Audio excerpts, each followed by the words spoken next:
Hello, YouTubers out there. This is Jerry at the Movies. Recently, in October of 2011, just so we all know what I'm talking about, director Joel Schumacher made a statement. Joel Schumacher, as you know, is the director of many films, including Flatliners from 1990, that starred Kiefer Sutherland, Julia Roberts. Going way back, he directed a very fun, entertaining film called The Lost Boys from 1987 with the Coreys. He directed a bunch of films. DC Cab from 1983, and I guess one film that I think is a bit underrated, which I did like, called Flawless from 1999, which starred Robert De Niro and Philip Seymour Hoffman. But for comic book fans, he is known as the director of Batman Forever from 1995 and 1997's Batman and Robin.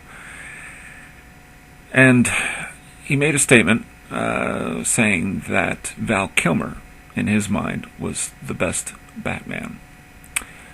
No. Not even by a long shot. I mean, even Adam West, I believe, carried a little bit more charisma than Val-Kilmer.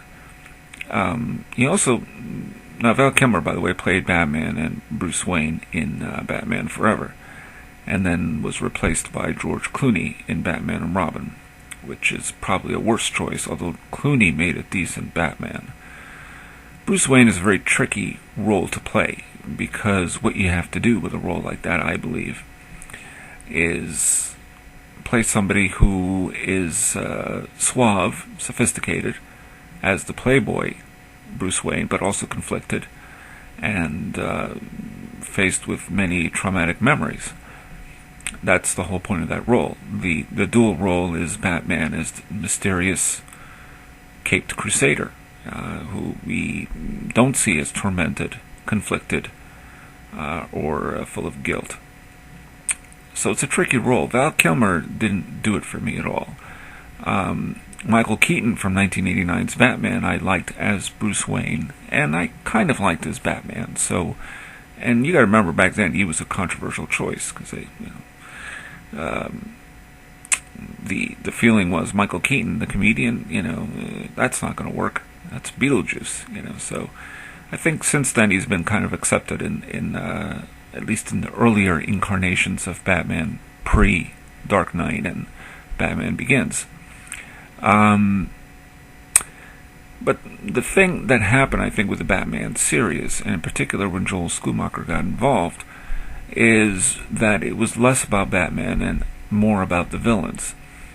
So Val-Kilmer, it didn't matter to me that he didn't work as Bruce Wayne, because the most entertaining elements of Batman Forever, for me anyway, were Jim Carrey as Riddler, and Tommy Lee Jones as Two-Faced, although it was basically a reprise of Tommy Lee Jones's Warden that he played in Natural Born Killers. But the Riddler made the show, I thought. Now, Batman and Robin is just a terrible film, so there's really nothing really to say about that. Nothing could have saved it. Even if Val-Kilmer was in it or not, or Michael-Keaton, it wouldn't have worked. But for Joel Schumacher to say that, I mean, I know it's his opinion, but Val-Kilmer, no, not even close. I mean, Val-Kilmer couldn't really play the Saint. You remember that? He did that film in 1997 called The Saint, which wasn't a bad film, but he just wasn't right in the role that Roger Moore originated. So, no, sorry. Now, in Christopher Nolan's Batman vision, Batman Begins, and of course 2008's The Dark Knight, and now of course there's going to be The Dark Knight Rises, or Will Rise, whatever it's called. Now Christian-Bale works because he played Bruce Wayne as conflicted, full of guilt, had some traumatic memories, not to mention playing the playboy, and because he kind of did that role as the playboy part anyway. It was a little arrogant. He did that role already in American Psycho, and he did that brilliantly. It's a brilliant film. So he works, and he works in The Dark Knight also. I mean, he plays those two roles beautifully, especially as Batman. He's kind of fearsome and scary as Batman. It works. But Val Kilmer, no. So Joel Schumacher, please rethink that. No. And especially now that he says that he wanted to do Batman Year One after having done, I guess, Batman and Robin, to take the franchise into a new direction. And he could say all that. But, history proved him wrong, and of course it was really Christopher Nolan that could do it. And Joel Schumacher, I can't imagine him really doing a dark film like of such epic proportions, really, like The Dark Knight, the way Christopher Nolan did. So, that's just my opinion. And this is Jerry the Movies, signing off.